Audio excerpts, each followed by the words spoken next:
the first thing that I just want to thank everybody for being here and everybody being in the space that they're in, because if you weren't where you're at now, I couldn't be having as much fun as what I'm having with you. Right, so, fantastic. Thank you very much. And so just the thing that's really always blown me away with this group, this core group, is the energy. And like everybody's allowed to be their own kind of crazy. You know, nobody's. That's how it is. And it's the first time I've ever been in a group where there's no hecklers. Nobody's. You know, we can start that. Well, except for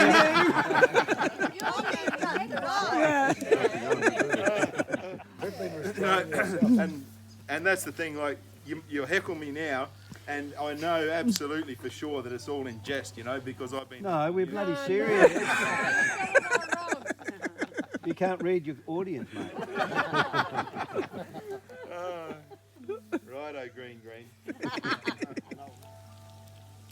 This whole energy space, and one thing Angus Deans was telling me the other week down there, he says, you know, with it you've got to take your head off your shoulders, put it under your arm, and you know, go with your heart. And I suppose this whole head-heart thing is a bit that I've been really struggling. I don't know, struggling. It's something that I've got to put together to get in this space. And what I want to do here is, just with it being a bit informal, like, is there has anybody got any advice for me and everybody else as to how we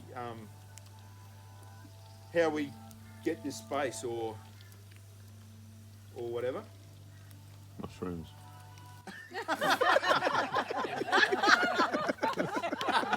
Anything I haven't tried yet. Well, no, I haven't. I don't know. Are you serious there? Or maybe we'll be out to magic mushrooms. Well, Martin, out to St George to get amongst them. Book it in for next year. Your head's not usually used to being under your armpit, is it? Oh, no. Righto. So it is really quite a strange phenomenon to get used to.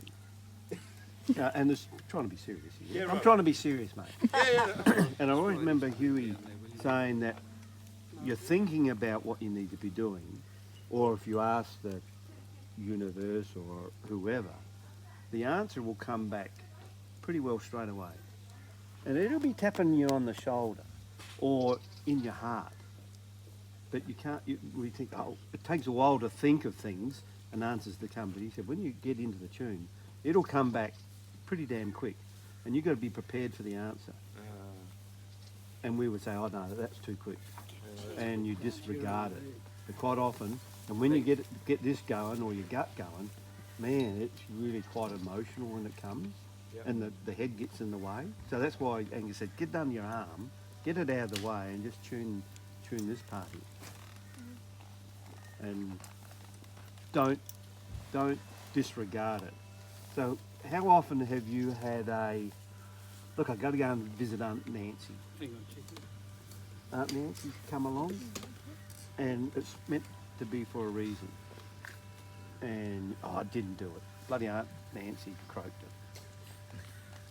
But I should have done that. When you read it, I should have done it, goes away. Because you just immediately start to take it on board and do those things that you should have done. That was one thing I was going to say. What was the other thing I was going to say? And don't have a regret. Yeah. Get rid of the regrets and say, right, look, we shouldn't have gone to Queensland. Bloody hell, we'd be regretting if we didn't come. So you say, right, we're going, back it up by going. Yeah. Don't have a second thought, I should or shouldn't. So it comes pretty quick, and act on it. So no second thoughts, that's my bit of advice for you, mate. Oh, that's cool. Martin, you know, as soon as you say put your head under your hand, I feel unbalanced. For me, that is a no-goer, because you know you've got your chakras down the middle, and if you put all these higher levels under one arm, you're immediately skewed and you'll never actually get up there. So for me, it's like taking your ego out and really balancing your whole self. And you know, I always take it back to the hive, the BN of the hive, that you make all your decisions for the greater good of the hive rather than yourself. And then the hive grows stronger and is resilient and can last through anything. Yeah. Thank you. Sorry, DeBerg. DeBerg. Yeah, I think it's important, Martin, and I'm new to this group, but I think it's important that we have got to have a group that's non-judgmental, and we can all be as mad or as way out as we want to be, because quite a few of us have got some pretty crazy ideas compared with what society thinks, and that's most likely why we're bonded, because you know, even some of the stuff I ran into today, what people were saying, and the other day, just, you know, get out of this bloody world for me. And I think, and there's another group that I'm with, and they're completely non-judgmental. You can say what you can like, you can cry, you can turn circles, you can do anything, and they encourage you to do it. And so you can be yourself, and that's the important thing. And think what you want to think. That's special. Here, yeah. Thanks, DeBerg. Sometimes you don't know what you are, though. We're just a blend of all the things that's been pushed us around. So it takes a fair bit to know what you want to do and for yourself. We've got to sort of create that. Usually we just follow the agronomist or follow the neighbour, and all of a sudden we're out there. We've got a bit of inclination, but to have enough strength to say, you know, it's okay to be out there. It's okay to be different. And once you get that space, bloody brilliant. You just want more of it. Yeah. I've been doing some stuff and in that sort of space, and I'll just go with this story if I can. Another year when we had it up on the hill, Lamington Hill, whatever. O'Reilly's. Yeah, O'Reilly's. I was coming off of that hill after we finished, and I'm travelling down the track there, and this dingo, this magnificent dingo, most magnificent dingo I've ever seen in my time, it pulled me up, stopped me right there in the middle of the road. Why didn't you run over it? No, so, anyway. So, The totem animal. well, yeah, it was a sign, and I didn't realise that until recently. And I think I was talking to someone. I think I was talking to Tamsin about it, and she said, "Oh, that was a sign, Martin." I'm like, "Oh, well, it definitely had a profound effect on me when it happened." So, you know, here I am a bit slow on the uptake. But anyway, I told Ian about the story when we were talking on the phone one day, and anyway, he told me a story about how he'd had a similar experience with him and Paul at Paul's place, and he made these dingo drops, dingo crystals. Anyway, he gave them to me the other day, and they were good or whatever. Anyway, just the other night, I hadn't talked to Heinz much over the couple of days. Anyway, time was right. I just grabbed the end of the table with Heinz, and anyway, I put these up there and got him to douse for me, and I said, "How are we going with these things?" Anyway, as for the crystals, that morning I was fooling around, and I got one and just dropped it on, you know, on one of these veins in my arm, you know, doing dingo intravenous sort of thing. Anyway, Heinz doused it up for me, and he said that I only needed to have it with me at times when I needed a little bit of horsepower, you know, like a bit of a block or something like that, and the dingo and pushing me through. And then, anyway, what was written on the side of the bottle is pretty cool.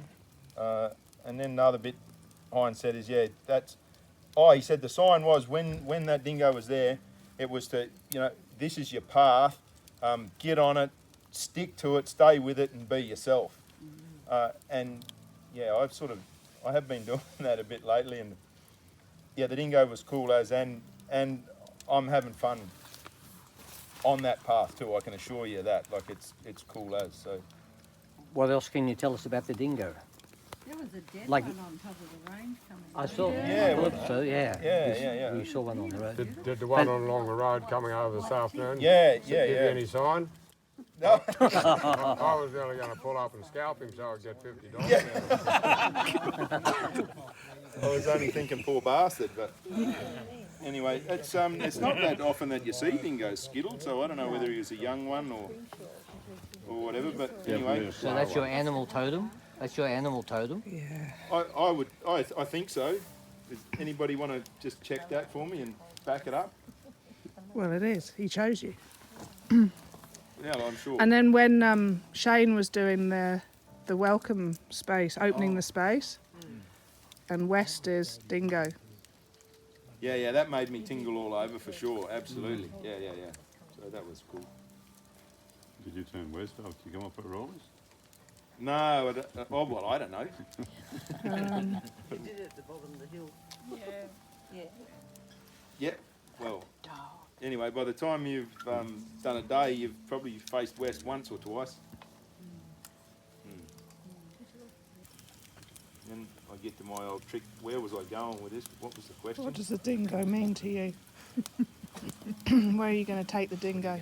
He's completely off track. Yeah. That's right. Well, so I can sort of see you standing up there as the dingo now. This is what you're projecting at the moment. Yeah, spot on. Yeah.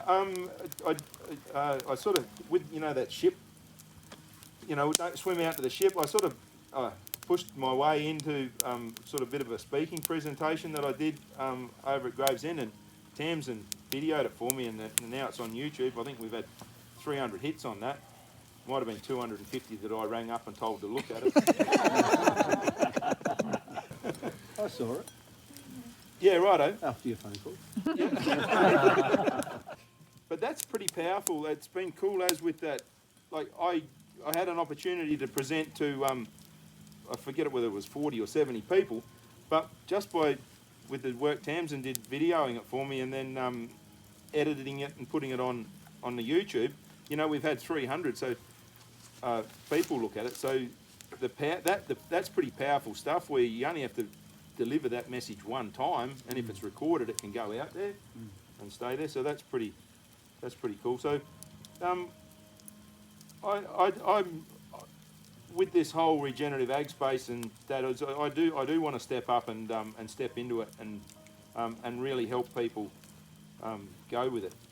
One thing I've been thinking about too, and the way I'm probably going to start up a lot of things if I'm ever get to do a presentation again or whatever, it's about giving people back responsibility, and that's all about empowerment as well, because we've been hoodwinked and we've been disempowered with what we're doing as farmers, whereas what we really got to do is we're responsible for producing the food and fibre for the rest of the population. And how good should we really feel about how we're going with this thing? And I'm not pointing at you guys, I'm pointing at the rest of them, when we're spraying poison and bloody rubbish all over it, and we're degrading or desertifying the environment doing it. I'm going to be subtle about it, but it's just like give it back to the people in agriculture about how important their job is, and the health, and basically the health of the population of the world is in their hands, and if you're a primary producer, that's a pretty big message, and you've got a big responsibility in doing that, feeding the population.